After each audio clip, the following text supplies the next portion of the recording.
ভারী বৃষ্টি ও উজানের ঢলে কুড়িগ্রাম ও গাইবান্ধায় বৃদ্ধি পেয়েছে কয়েকটি নদ নদীর পানি।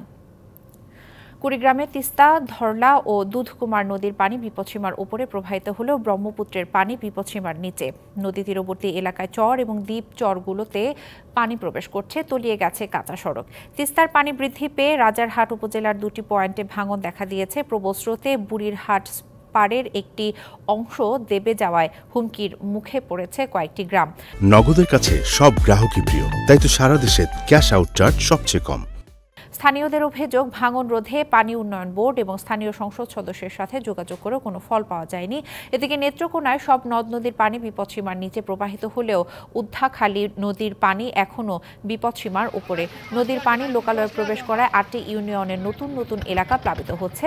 অধিকাংশ কাঁচা পাকা সড়ক তলিয়ে গেছে। এদিকে জেলার হাওর উপজেলা মদন মোহনগঞ্জ ও খালিয়াজুড়ি লোকালয়ে উজানের পানি ঢুকতে শুরু করেছে। অন্যদিকে কয়েকদিনের টানা বৃষ্টিতে গাইবান্ধায় সব নদ নদীর পানি বেড়েছে।